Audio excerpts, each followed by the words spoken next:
तो class 11th का chapter 5th complex numbers and quadratic equations, इस पूरे चैप्टर में जो ये वाला टॉपिक है कॉम्प्लेक्स नंबर का, ये खाली नहीं हुआ है। क्वाड्रेटिक इक्वेशन के बारे में हम लोग काफी कुछ ऑलरेडी जानते हैं। जैसे इसकी जर्नल फॉर्म क्या होती है, ax square plus B X plus C. और इक्वेशंस क्या होते हैं, इक्वेशंस होते हैं जिनमें इक्वालिटी का साइन होता है, यानी कि ये वाला साइन, और इक्वल्स टू 0, यानी कि वो इक्वेशन जिनकी जो डिग्री या फिर जो हाईएस्ट पावर हो वो 2 हो। इन्हें सॉल्व करने के मेरे पास क्या क्या मेथड होते थे, एमटीएस, मिडल टर्म स्प्लिटिंग, और एक होता था क्वाड्रेटिक फॉर्मूला, यानी कि x is equals to b plus minus under root discriminant of 2a, जहां पे डिस्क्रिमिनेंट होता था b is equals to b square minus में 4ac। तो ये हमने पढ़ा था क्लास 10th में क्वाड्रेटिक इक्वेशन के बारे में। यहाँ पे और भी मेथड्स है, कंप्लीटिंग द स्क्वायर मेथड, ये वगैरह वगैरह। अभी कॉम्प्लेक्स नंबर्स क्या होते हैं, पहले जान लेते हैं नंबर्स क्या होते हैं। नंबर्स बेसिकली दो तरह के होते हैं, एक होता है रियल नंबर, और एक होता है नॉन रियल नंबर। जो रियल नहीं वो नॉन रियल हो गया। नॉन रियल नंबर, या फिर इसे बोल सकते हैं इमेजिनरी नंबर्स, जो खाली हम इमेजिन कर सकते हैं, ठीक है, इमेजिनरी नंबर्स। अब रियल नंबर होते हैं दो तरह के, एक होता है रैशनल, दूसरा होता है इरैशनल। जो रैशनल नहीं होते वो इरैशनल होते हैं। अब रैशनल नंबर क्या होता है, rational number basically p by q form में, जहां पे q not is equals to 0 और दोनों क्या हो, को प्राइम्स हो। और इरैशनल क्या होता है, जस्ट इसका opposite, p by q form में ना हो और वहां पे क्यू का कोई कंडीशन ही नहीं है, ठीक है। और क्या, रैशनल नंबर जितने मैंने तक पढ़े थे, whole number, natural number, composite number, prime number, integers, ठीक है, सारे के सारे जो हैं ये रैशनल नंबर ही होते हैं। इरैशनल नंबर जैसे कि जो नॉन टर्मिनेटिंग और नॉन रिकरिंग हो, यानी कि क्या होगा कि इनका जो, अगर हम लोग डेसिमल एक्सपेंशन करेंगे तो इनका जो आंसर आएगा वो कभी भी ना ही खत्म होगा और ना ही रिपीट होगा। जैसे हमारे पास होता था 0.3 के ऊपर बार, तो इसे हम लोग क्या बोलते थे, रैशनल नंबर। क्यों? क्योंकि 0.3333 ऐसा जाता जाता, तो हम इसे रिप्रेजेंट कर सकते थे in the form of p by q. पर अगर ऐसे ही हो जाए 0.312 ऐसे ऐसे करके, तो इसे हम लोग बोल देते थे इरैशनल नंबर, यानी कि जाता तो जा रहा है और यहाँ पे रिपीट भी नहीं हो रहा। तो इरैशनल नंबर के एग्जाम्पल क्या होते थे, हो जाता था कोई भी नंबर रूट पे, पाई, इस तरह के नंबर्स क्या होते थे, इरैशनल। तो अब हमें क्लास 12th में पढ़ना है इमेजिनरी नंबर्स के बारे में। इमेजिनरी नंबर्स ऐसे कौन से नंबर्स हैं जिन्हें हम सिर्फ इमेजिन कर सकते हैं। जैसे हम पहले क्या पढ़ते थे, रूट के अंदर खाली एक पॉजिटिव नंबर है ना, पर अगर ऐसा हो जाए कि रूट के अंदर कोई एक नेगेटिव नंबर आ जाए, हम लोग हमेशा इसे अवॉइड करते थे, इसे क्या बोलते थे कि ये हो ही नहीं सकता, ये पॉसिबल ही नहीं है, पर कोई भी एक नेगेटिव वेरिएबल। अब यहाँ पे हमें पहला पढ़ना है यूलर रूल। ये क्या कहता है, ये कहता है अगर मेरे पास है अंडर रूट के अंदर -1, ठीक है, ऐसे कोई नंबर है, तो उसे मैं बोल सकता हूं आयोटा। ये थोड़ा सा नया नया टर्म है, इसे आई से रिप्रेजेंट करते हैं, ठीक है। तो बेसिकली क्या होता है, अंडर रूट -1 को हम लोग बोलते हैं आयोटा। अब अगर मेरे पास ये वाला नंबर है -2, तो ये नंबर बना कैसे होगा, नंबर बना होगा -1 इंटू में 2, ऐसे ही बना होगा ना। तो इसमें क्या होगा, इस -1 को हम लोग क्या बोलते हैं, आयोटा, यानी कि इस पूरे के ऊपर रूट वाला आयोटा हो गया। तो क्या हो जाएगा, under root twice of iota. तो इस तरह से रिप्रेजेंट करना, इसी को हम लोग बोलते हैं एक कॉम्प्लेक्स। तो इसी को हम लोग बोलते हैं कि इमेजिनरी नंबर्स की। ऐसे नंबर हम सिर्फ इमेजिन कर सकते हैं, ऐसे नंबर्स रियलिटी में एग्जिस्ट नहीं करते। किसी भी रूट के अंदर कोई नेगेटिव वेरिएबल होना, ये सिर्फ एक इमेजिन हो सकता है, ऐसा कभी भी कुछ रियल में नहीं हो सकता, क्योंकि इसका सॉल्यूशन पॉसिबल नहीं है। इसीलिए हम इन्हें बोलते हैं कि ये एक इमेजिनरी नंबर्स हैं। अब कॉम्प्लेक्स नंबर क्या होता है, कॉम्प्लेक्स नंबर होता है जब आप एक रियल नंबर को एक इमेजिनरी नंबर्स के साथ प्लस कर दो। यानी कि हम लोग पहले क्या करते थे, हम लोग पहले देखते थे कि हमारे पास कोई एक रियल नंबर होता था 1, ठीक है, कोई रियल नंबर 1 क्या बेसिकली एक रियल नंबर ही हुआ है, इसको अगर बाय 1 कर दो तो क्या हो जाएगा, एक रैशनल नंबर हो जाएगा।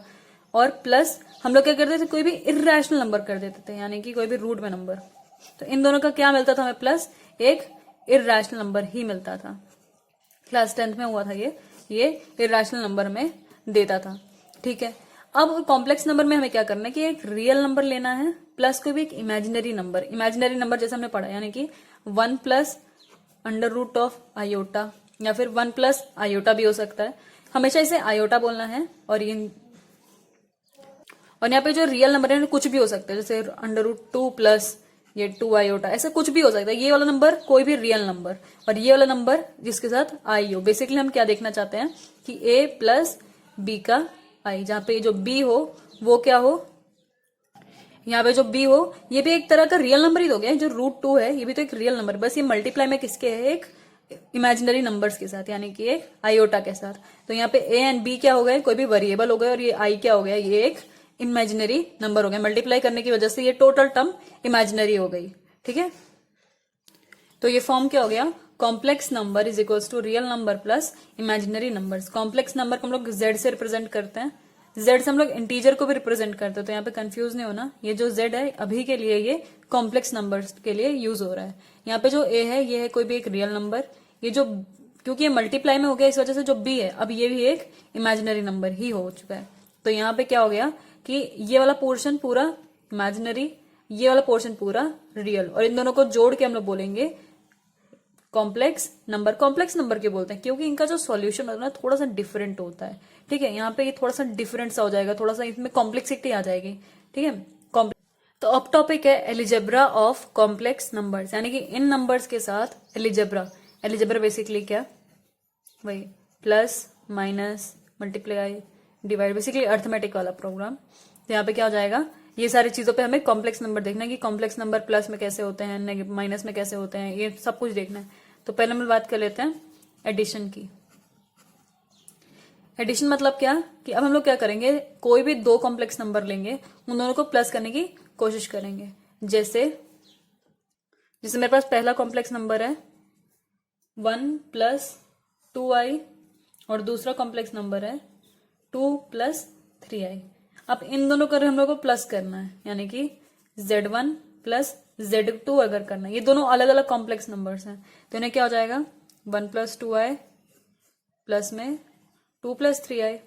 तो यहाँ पे कुछ डिफरेंट नहीं है, जो नंबर आप जानते हो, यानी कि जो नॉर्मल वाले नंबर है इन दोनों को अलग प्लस कर दो, क्या हो जाएगा 3 हो जाएगा, और ये जो इमेजिनरी नंबर्स हैं इनको अलग से प्लस कर दो, ये हो जाएगा 5i। तो ये हो गया आपका z1 प्लस z2। इसमें कुछ भी डिफिकल्ट नहीं है, बस थोड़ा सा डिफरेंट है। ठीक है, अब यहाँ पे कुछ प्रॉपर्टीज लगती हैं, जैसे पहला हो गया क्लोजर प्रॉपर्टी।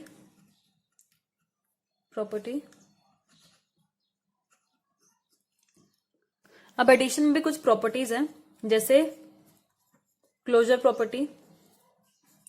क्लोजर प्रॉपर्टी क्या है, बेसिकली क्लास 10th में पढ़ा था, जैसे एक rational number plus irrational number हमें क्या देता था, इररैशनल नंबर।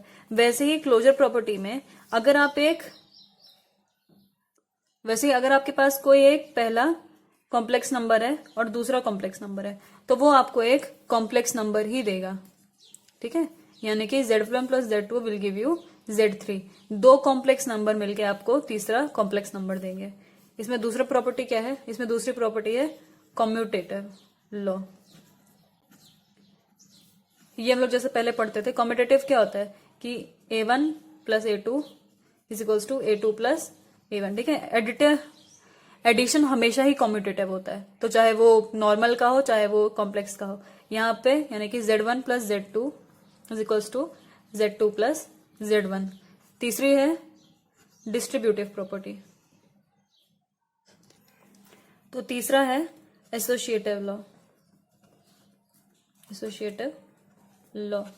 जिसे हम लोग पहले पढ़ते थे, a प्लस बी प्लस में c is equals to a plus b plus c। ठीक है, इसी तरह का होता था एसोसिएटिव लॉ। वैसे ही सेम है कि z1 प्लस z2 ऐसे plus z3 is equals to z1 plus z2 plus z3। तो इसका मतलब क्या है बेसिकली कि आप पहले इन दोनों को प्लस कर लो, चाहे आप पहले इन दोनों को प्लस कर लो, हमेशा जो आंसर होगा ना वो इक्वल ही आएगा। इसका कोई फर्क नहीं पड़ता एडिशन में कि आप पहले फर्स्ट नंबर और दूसरे नंबर को करते हो, फिर दूसरे फिर तीसरे नंबर को करते हो। एडिशन जो होगा लास्ट में आंसर दोनों का सेम ही आने वाला है। उसके बाद है अगली प्रॉपर्टी एडिटिव आइडेंटिटी। यहाँ पे जितना कुछ भी आपको याद नहीं करना है, यहाँ पे सिर्फ आपको समझना है इनको। तो एडिटिव आइडेंटिटी क्या होती है? एडिटिव आइडेंटिटी होती है कि अगर आपके पास कोई नंबर गिवन ही नहीं है, जैसे अगर आपको खाली यहाँ पे गिवन है, जैसे हमारे पास पहले होता था, क्या होता था कि ax³ प्लस सीधा किसी ने दे दिया कि x, तो पे क्या मिसिंग है? यहाँ पे मिसिंग है bx²। ठीक है, तो हम उसे कैसे लिख देते थे कि ax³ plus 0 of x² plus x, इस तरह का लिख देते थे। ठीक है, वैसे ही एडिटिव आइडेंटिटी होती है कि अगर आपके पास कुछ भी नहीं गिवन है तो आप ऐसे किससे लिख सकते हो? 0 प्लस i में 0, यानी कि इस तरह के फॉर्म में आप लिख सकते हो कि जो रियल नंबर है आपका वो 0 हो गया, और यहाँ पे जो आपका जो इमेजिनरी नंबर है वो इस फॉर्म में हो गया। इमेजिनरी नंबर मतलब क्या? मल्टीप्लाई करने से आपको बेसिकली इमेजिनरी, यहाँ पे जो आयोटा हो वो प्रेजेंट हो। तो इसका मतलब क्या? एडिटिव आइडेंटिटी का इसका मतलब है कि एक तरह का ऐसा नंबर भी एग्जिस्ट करता है जहां पर रियल नंबर 0 होता है, और ऐसा जो फॉर्म हो वो भी इमेजिनरी नंबर का एग्जिस्ट करे, जहां पे मल्टीप्लाई करने के बाद आपको दे तो ये बेसिकली 0 ही रहा है, ये आपको 0 ही देगा, पर इसे इस फॉर्म में लिखा जा सकता है, 0 को भी इस फॉर्म में लिखा जा सकता है। उसके बाद है एडिटिव इनवर्स। एडिटिव इनवर्स क्या होता था? एडिटिव इनवर्स होता था कि a प्लस में minus a is equals to 0, यानी कि कोई भी नंबर है उसके अगर आप साइन चेंज कर दो तो आपको उन दोनों को प्लस करने के बाद 0 मिले। सेम चीज हो जाती है हमारे कॉम्प्लेक्स नंबर्स में। जैसे अगर आपके पास कोई भी एक कॉम्प्लेक्स नंबर गिवन है z is equals to 1 plus 2i करके से कोई भी नंबर गिवन है, और आपको उसका एडिटिव इनवर्स निकालना है, तो क्या करोगे? माइनस z, इस टोटल को माइनस से मल्टीप्लाई कर दोगे, बेसिकली कॉमन टाइप ले लेना, तो क्या हो जाएगा? ये -1 प्लस माइनस माइनस 2i, तो ये हो गया इसका एडिटिव इनवर्स। इन दोनों को प्लस करने के बाद आपको 0 मिलेगा। मल्टीप्लिकेटिव इनवर्स क्या होता है कि मेरे पास कोई भी एक नंबर है a, उसको इंटू किसी करेंगे 1/a के साथ, तो मुझे लास्ट में क्या आंसर मिलेगा? 1। वैसे ही होता है एडिटिव इनवर्स के साथ। आपको क्या करना है, अगर आपके पास कोई भी एक गिवन है 1 + 2i ही, तो इसका मल्टीप्लिकेटिव इनवर्स क्या हो जाएगा? z। तो इसका मल्टीप्लिकेटिव इनवर्स क्या हो जाएगा? 1/z is equals to 1/1 + 2i। तो इन दोनों को इस फॉर्म में फिर ऐसे हो जाएगा 1 + 2i इंटू में 1/1 + 2i, इसमें ये से ये गया, आपको क्या मिला लास्ट में? 1। तो ये सेकेंड देखते हैं सब्ट्रैक्शन। तो सब्ट्रैक्शन भी सेम एडिशन की तरह ही नॉर्मल के साथ नॉर्मल को सब्ट्रैक्ट कर दो और इमेजिनरी के साथ इमेजिनरी को। जैसे एग्जाम्पल में हो गया z is equals to 1 + 2i, और यहाँ पे दूसरा z1 है ये, तो z2 क्या हो जाएगा? 2 + 3i। ऐसा कोई भी आपको नंबर गिवन है, ठीक है, आपसे क्वेश्चन में गिवन ही होगा, तो आपको क्या गिवन है? कोई भी दो कॉम्प्लेक्स नंबर गिवन है और उनको सब्ट्रैक्ट करना है, तो क्या हो जाएगा? 1 माइनस में 2 z3 विल बी 1 माइनस में 2 माइनस में i। तो ये कैसे हो? बेसिकली आप 1 में से पहले 2 को माइनस करो, क्या हो जाएगा? -1 हो जाएगा। 2i में से 3i को माइनस करो, माइनस में i हो जाएगा। ठीक है, तो यही हो गया आपका सब्ट्रैक्शन। सब्ट्रैक्शन बेसिकली नॉर्मल के साथ नॉर्मल, फिर इमेजिनरी के साथ इमेजिनरी, चाहे वो एडिशन हो, चाहे सब्ट्रैक्शन, चाहे मल्टीप्लिकेशन है, सब में आपको बुक्स में गिवन है क्लोजर प्रॉपर्टी, एसोसिएटिव प्रॉपर्टी, आप सब एक बार चेक कर लेना कि क्या ऐसे लिख सकते हो। ठीक है, जब तीसरा क्या हो जाएगा? मल्टीप्लिकेशन। इसी को मल्टीप्लाई कर देता है। ये क्या है कि 1 + 2i मल्टीप्लाई ऑफ, तो इसमें क्या करना है आपको? सेम जैसे हम लोग करते थे a + b इंटू में c + d, क्या करते थे? इसको इसके साथ, इसको इसके साथ, इसको इसके साथ, इसको इसके साथ। ठीक है, वैसे ही सेम करना है आपको, इसको इसके साथ पहले करना है, इसको इसके साथ, इसको इसके साथ, इसको इसके साथ, कोई भी इसमें डिस्क्रिमिनेशन नहीं, सबको सबके साथ करो। तो क्या हो जाएगा? ये 2 प्लस में 3i प्लस में 4i प्लस में i इंटू में i², तो हो जाएगा 3 इंटू में 2 6i²। तो ये हो गया। उसके बाद क्या करना है? इन दोनों को प्लस कर दो, तो 2 + 7i प्लस 6i², एक फॉर्म में लिख दो 6i² प्लस 7i प्लस 2। अगर आपके पास आयोटा क्या होता है? -1 होता है। ठीक है, अंडर रूट के अंदर -1। तो अब अगर आयोटा का स्क्वायर करने को बोले कोई, यानी कि इसका स्क्वायर, तो क्या हो जाएगा? इससे ये गया, क्या मिला? -1, यानी कि आयोटा का जो स्क्वायर होता है वो होता है -1, और ज्यादातर इसका यूज पड़ेगा। यहाँ पे जैसे पढ़ रहा है तो यहाँ पे क्या हो जाएगा? आयोटा का स्क्वायर क्या होता है? -1 होता है, तो 6 इंटू में -1 प्लस में 7i प्लस 2, तो क्या हो जाएगा? -6 प्लस 7i प्लस में 2, इन दोनों को गया, क्या मिला? ये -4 प्लस 7i। तो ये अब कौन सा फॉर्म हो गया? एक कॉम्प्लेक्स नंबर का फॉर्म, यानी कि कॉम्प्लेक्स नंबर इनटू में complex number will give you a complex number. इसको आप 7i लिखो या फिर i7 लिखो, बात एक ही है। ये क्या है, एक इमेजिनरी नंबर है, ये एक रियल नंबर है। हमें क्या गिवन है, the product of two complex number is a complex number. यहाँ देख लिया कि अगर आप दो कॉम्प्लेक्स नंबर को मल्टीप्लाई कराते हो तो आपको लास्ट में एक कॉम्प्लेक्स नंबर ही मिलता है। The commutative law, commutative law क्या होता है कि a इंटू में b is equals to b into में a। तो सेम चीज कि आप पहला कॉम्प्लेक्स नंबर इंटू में दूसरा कॉम्प्लेक्स नंबर करो, या है दूसरा कॉम्प्लेक्स नंबर में पहला कॉम्प्लेक्स नंबर, बात सेम है। The associative law, for any three complex number z1 z2 and z3, यानी कि a इंटू में b इंटू में c is equals to a into में b इंटू में c, यानी कि आप पहले किसी को मल्टीप्लाई करो, कोई फर्क नहीं पड़ता, आंसर लास्ट में सेम ही आएगा। The existence of multiplicative identity, इसका मतलब क्या है कि मल्टीप्लिकेटिव आइडेंटिटी में कि z इंटू में 1 will must give you z। हम लोग यहाँ पे 1 क्यों ले रहे हैं, यहाँ पे देखो, यहाँ पे क्या फॉर्म गिवन है, there exist a complex number 1 plus i into में 0, यानी कि ये क्या हो जाएगा, इसका मतलब है कि 1 प्लस 0, इसका मतलब क्या हुआ, ये तो 0 ही है, यानी कि 1 प्लस 0 मतलब 1, यानी कि 1 तरह का भी एक कॉम्प्लेक्स नंबर एग्जिस्ट करता है जहां पर आप y इंटू में 0 लिख सकते हो। बेसिकली कहना क्या चाहता है, ये कहना चाहता है कि अगर आपको मल्टीप्लाई कराना है और आपको लास्ट में आंसर z चाहिए, तो z आंसर कैसे मिलेगा, z इंटू में 1 ही तो मिलेगा। तो इस 1 को हम लोग एक रियल नंबर मान सकते हैं, और इस 1 को किस तरह से लिख सकते हैं, 1 प्लस आयोटा इंटू में 0। अब क्या है, the existence of multiplicative inverse, multiplicative inverse क्या होता है, z इंटू में 1 by z must give you 1, तो सेम चीज यहाँ पे आ गई।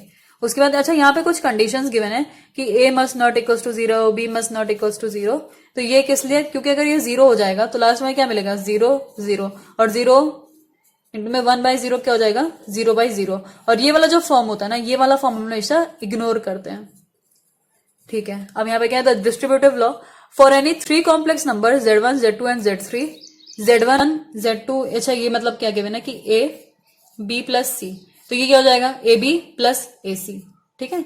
यहाँ पे क्या है, z1 प्लस z2 यानी कि a प्लस बी इंटू में z3 यानी कि c, तो क्या गिवन है, a इंटू में c b इंटू में c, a इंटू में c प्लस b इंटू में c, तो उसी फॉर्म में हो जाएगा इनका डिस्ट्रीब्यूटिव लॉ।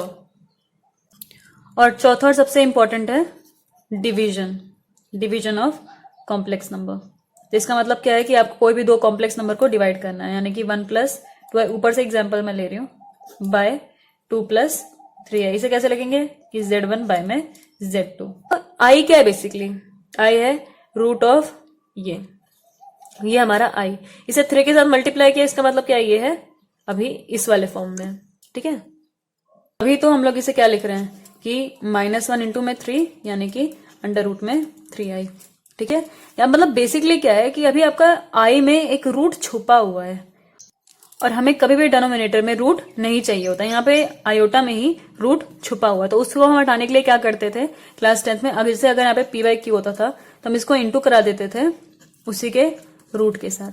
तो इसे सेम कराना है यहाँ पे, पर यहाँ पे क्योंकि 2 है real number plus imaginary number, तो यानी कि बीच का साइन चेंज करके, यानी कि 2 माइनस में 3i बाय 2 माइनस में 3i। ये रैशनलाइज वाला है, रैशनलाइज कैसे करते थे हम लोग, जैसे यहाँ पे जैसे 1 बाय 2 प्लस 2 रूट ऐसे कुछ गिवन है, ठीक है, आपको अंडर रूट 2 गिवन है, और इसको आपको रैशनलाइज करना है। तो रैशनलाइज करने के लिए अगर यहाँ पे एक सिंगल इंटीजर होता है, जैसे खाली अगर यही होता तो हम क्या करते, ऊपर और नीचे दोनों को √2 से मल्टीप्लाई करा देते हैं।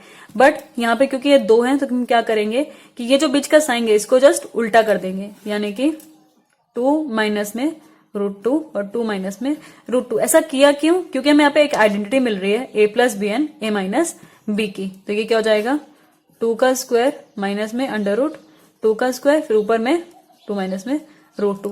ऊपर रूट चलता है पर नीचे नहीं चलता, इसलिए हम यहाँ पे ऐसे रैशनलाइज करा रहे हैं।